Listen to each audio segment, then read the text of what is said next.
Welcome back. Like a fish in a hurricane, as they say. So, let's do this. Let's go over here and see. We gotta ring the group. Gotta ring. Hey, all right now. All right. So, um, tell us a little bit about your name. Tell us what inspired you to come up with the name of your of you. L's 810.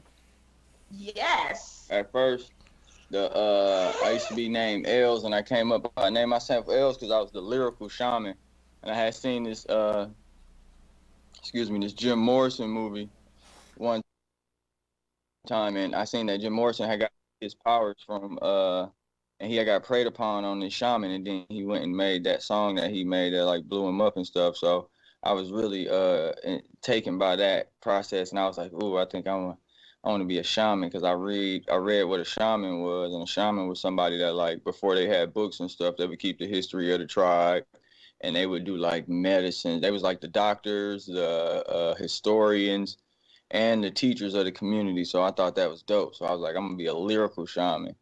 And then in time, I added the 810 on there because I'm from Flint, Michigan. So yeah, that's just lyrical shaman, and 810 is like just let you know what my story is and where it's coming from. Okay. All right. So tell us from the beginning of when you started. Of course, you've been in the industry for quite some time now. Do you think that the music when you first started is different from what you're producing now? Do you see it being like different from the beginning from now? Like, what would you say it has changed from the years of your industry? Bigger production and bigger sound. The sound has got gradually bigger in time. Like it kind of was a little bit more. The beginning was a little bit more boom bappy. I was a little bit of more sample driven, more in and out hip hop tracks, and then it just got a little bit more broader, I say, and then sonically it got a little bit more bigger.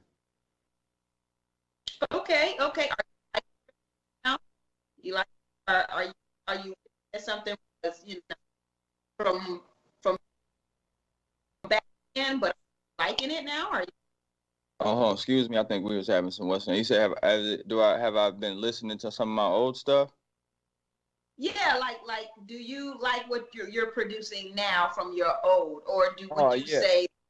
definitely. Yeah, I know. Definitely though, with me being a audio engineer and a producer and all that, I know sonically I'm going for undeniable right now. So that's a spot I try to stay in. So I really good produce records, really good lyrics.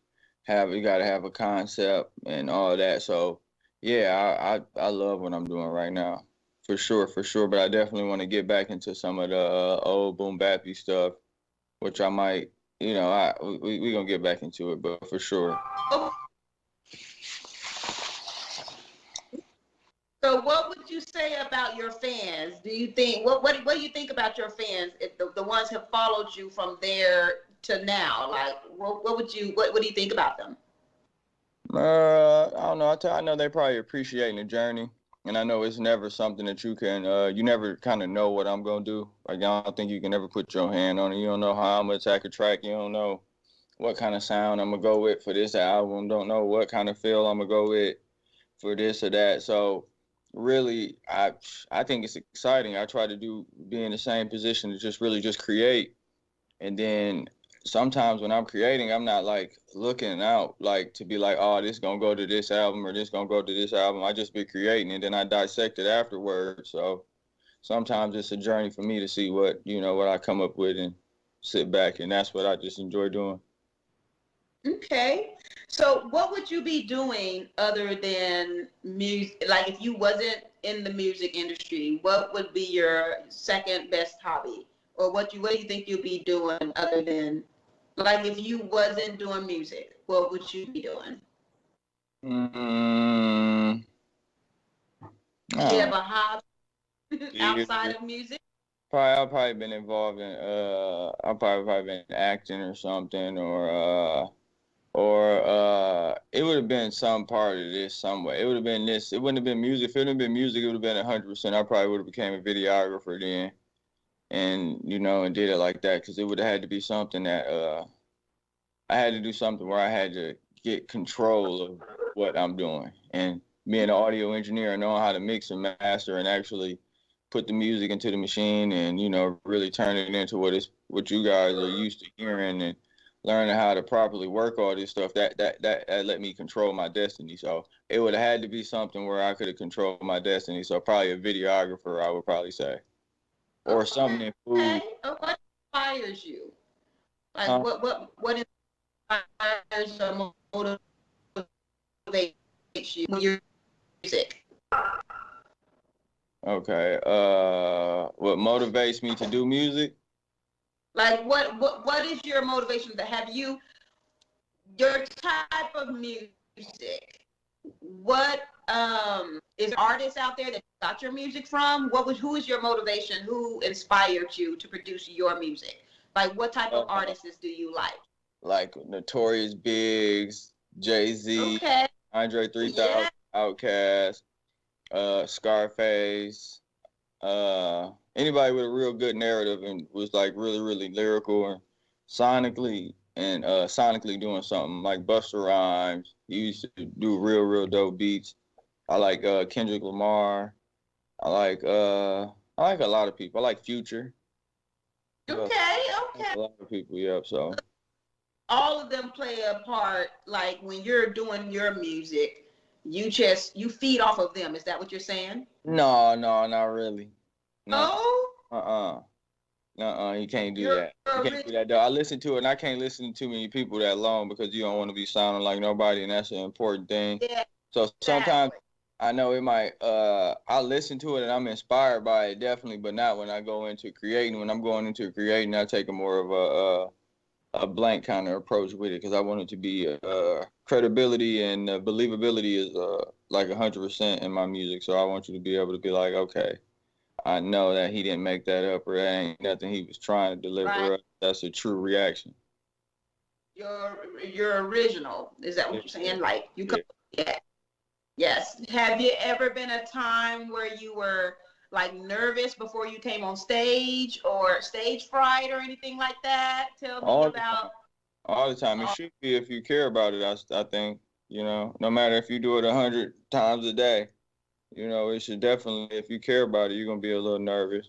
But, preparation and practice is what always, you ain't got to worry about being ready if you're ready. just ready. Hmm. So even if you're nervous, you know what I'm saying, the muscle memory going to make you go through it and you gonna knock it out. Right, right. So what do you do before your shows? Like how do you calm your anxiety? How do you calm your nerves? Like before you get on the show, do you have a ritual that you do? Do you have a song you listen to? What like you calm how do you calm yourself before your shows? Or Actually, before you get on. being prepared. I don't see you do all this other stuff. You need to go in there. You better go practice and listen to your lyrics, recite it back, listen to your show mix, have fun, get some drinks, and then, repeat your show mix back to yourself. Make sure you prepare. That's what's going to ease the anxiety for Right. me. I'm talking about right. You get up on there, get up on that stage and draw a blank. Your fans gonna be like, You really gonna be excited because you wanted to go have a party and go out to eat before when you could have been rehearsing. hey, or just do like Vanilli. Go out there and just play with it. Oh Just, my God. just tell Thank them to play a song and just roll with it. Just, you. right. That's So some people doing that how?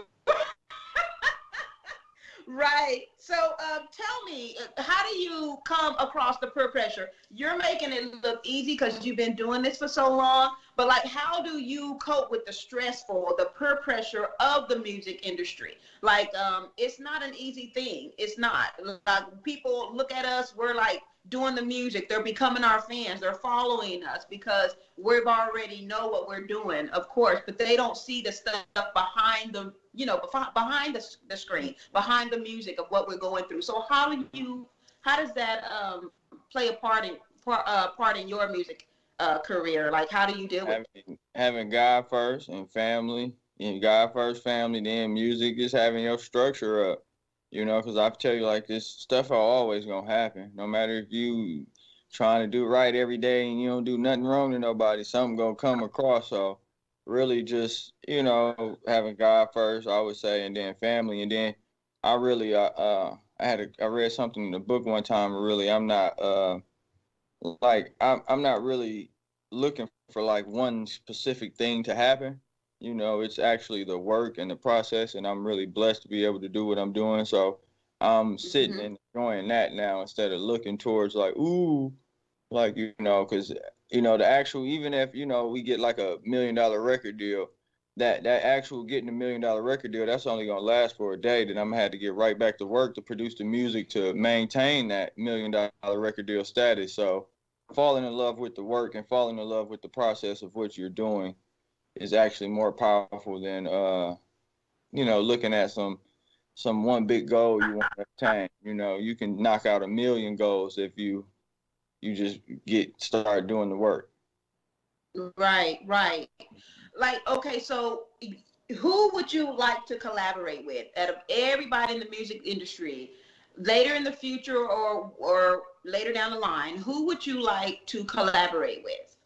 Some of the legendary lyricists like Method Man or something, some Sci Prince, Freddie Gibbs or Bodie James, some of those guys in that realm, or even a lot of people. It's a lot of people that I listen to that I would love to do music with. Anybody that's really just inspirational and got a real Hmm. sonic sound and a real good delivery and got their own narrative out. Shoot, I'm down to do something with them. And I'm just trying to tell you, it's the ones that's been in the industry for years that has a lot of just like they always say, follow the wisdom, follow the wise one or whatever. And the ones that's been in the industry for so long can teach us so many things because they've been there with these new upcoming rappers and things like that that's only been in it for a short period of time or not. They're not doing the work that Mm. you know that impacts their music or whatever like that. I agree with you. Just being with those who've been in the industry for a long time, those Mm. are the ones can inspire you. um do you think, how do you feel about, and this is going off of the music, how do you feel about what about this COVID thing around the world that's happening right now? How has any of that affected your music career, your stages, your performing? How has this I, virus affected I was you in any kind of way? I was on quarantine beforehand anyway. I don't do nothing but go home and come to the studio. So I don't like people anyway. No, I'm just playing. But no, it's cool, bro, because I ain't been able to go home and fly, and it's just a lot of people that died, and rest in peace to a lot of people. I know it's a serious situation, and I didn't think it was that serious until it started. Probably like that good 4 or 5 months in when it started hitting home, and then you could start naming people that you knew that actually had COVID. Then it was like, ooh. Right. I mean, I'm trying to tell you, it's serious. A lot of people are not taking it serious or whatever. They're just thinking that, oh, this is another flu virus or whatever like that. But it's serious. It done killed a lot of people, and I mean, Yeah. it's going. I mean, it's a second one from the first one, and all this kind of stuff. So, with that being said, there's a lot of music artists that it has impacted their music. I mean, by as far as them performing live and Mm-hmm. having their fans, everything. So it impact it's a problem. It's a Oh, problem that yeah. we have on yet. So I understand where you're coming from. Where we didn't know it was nothing like that. Like you said, quarantine. I mean, shoot, we was in the house, before the street lights came on. That was our rule. So I mean, we wasn't out there like everybody else. So I do understand that. So what is the best advice you have ever gotten from someone in the music industry? Like when you sat down and talked with someone, what was the best advice you was ever given? Uh, I would definitely. I don't know if it's like one piece of advice. I probably got a couple of pieces, but it's a couple of things that ring in my head. When I had heard somebody tell me one time that you can't eat at the table unless you got family, and I kind of didn't understand that until Oh, and it was like, but it's like it makes sense now. It's like if you want to eat at the table, you do need to know people that's at that table eating, and then you can't hmm. eat at the table. You know what I'm saying? Or then even bringing your people to the table. You know what I'm saying? It's so many analogies in that I understand now after I kept doing it. Like wow, like for real, yeah, you can't eat at the It table. all. Like wow, I see what you're saying, but stuff like that and consistency and getting your business down, you know what I'm saying? Getting really that was a good part too that I know like really getting your business in order and that's the nice thing I remember hearing. So What would you feel about if someone says keep your friends close and keep your enemies close in this music industry? So would you believe that? Like if someone says, man, keep your homies close, keep your friends close, but then them enemies, they may predict, they may portray to be your friend, but you want to keep them close too, just to find out where their head is. How do you feel about that? I don't know, I don't want no bad energy around me. They enemies, they ops, leave them where they at. We ain't got time. I'm trying to rise, you know. I'd rather rise with 10 loyal people than have 100 people that really don't like you and hate you. That's just on the ride for the ride. Yeah, Content. it's gonna last longer. So, Because see, in this industry, a lot of people be like, man, don't travel nowhere with your family. And you like, man, shoot, my family is the one that got my back, I man. Shoot, already know. better You run. already know what crazy stuff they gonna do. Is these other people? I don't know what you gonna do. I know. Right. I know what's wrong with him. What he gonna do? I know Yeah. exactly.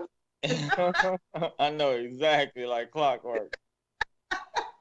All right. So yeah. So with someone coming into the music industry, like they're first, like they're like seeing what you're doing, and they're like, I want to do that. They may see a concert or they may see a video that you do, and they be like, man, I want to do that. What would you tell them as starting out? Like saying, hey, it's not always peaches and cream. It's not always easy. It's not cheap.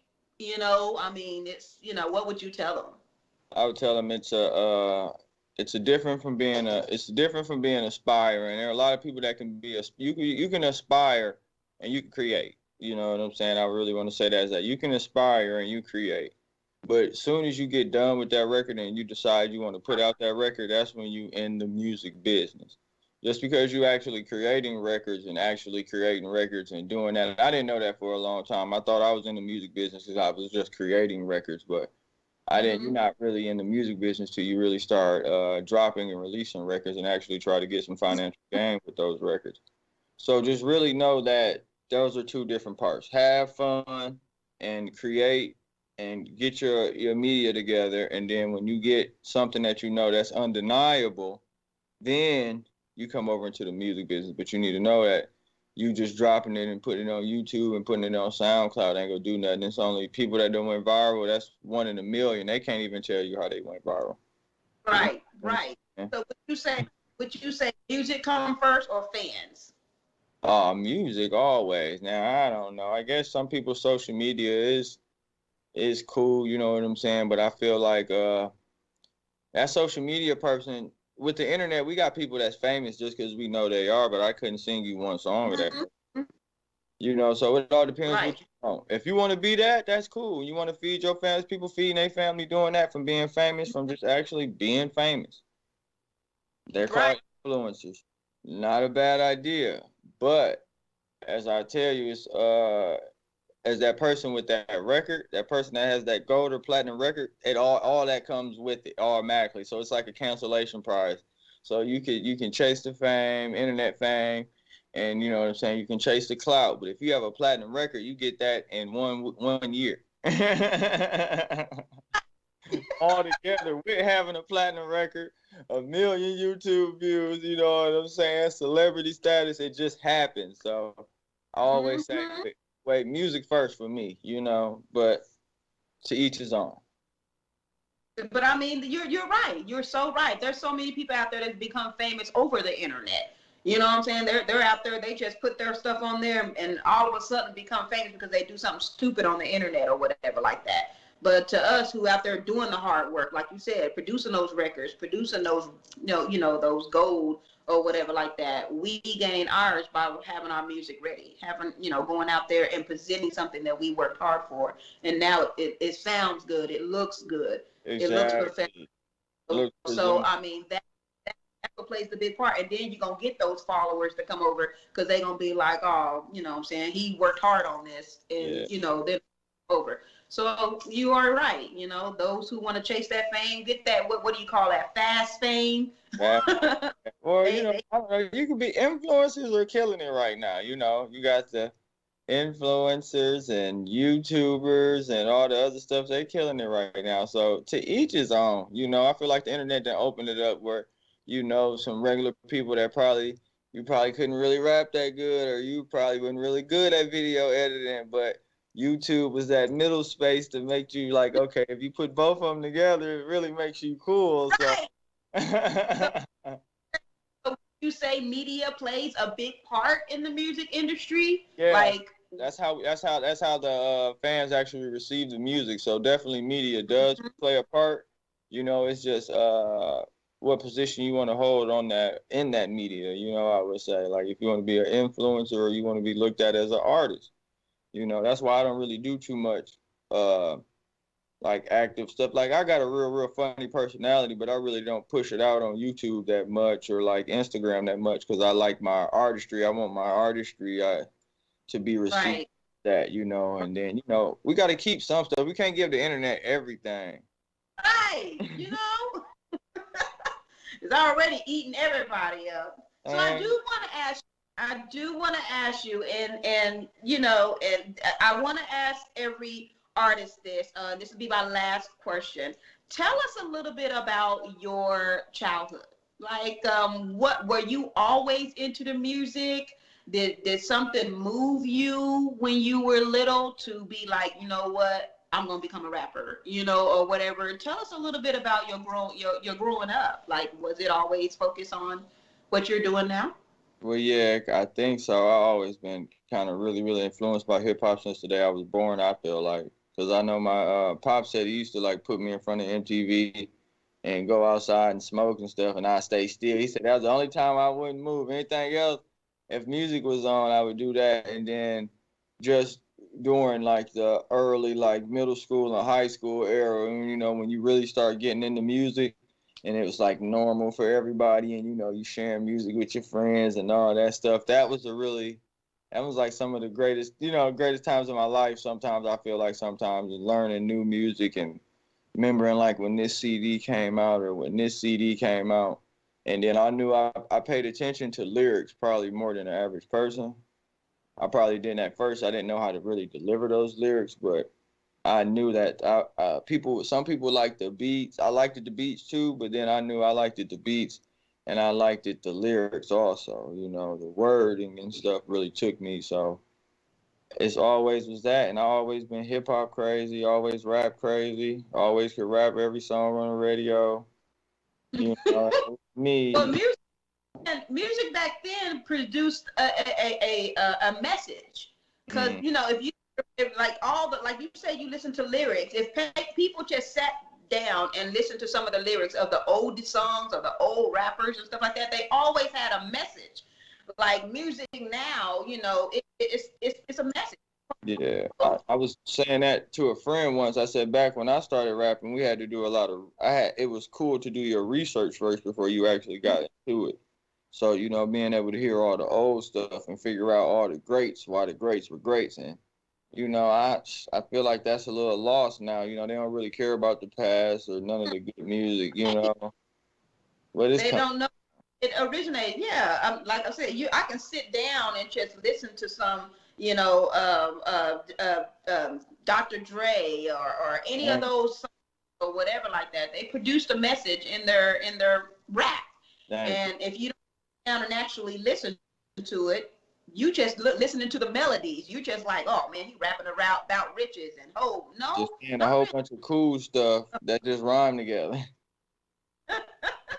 Well, great, great. Well, so I that was the last question I ever had. I mean, I thank you so much for even interviewing with me. You know, I like I said, you're very inspirational to all. You know, again, your music, like you say, you're getting it from what it was like back then, and you're transitioning to what it is now, and you see a big growth in your music from what it was then, from what it is now. So that's commendable. So Jiggy, are you there? Well, I'll tell you.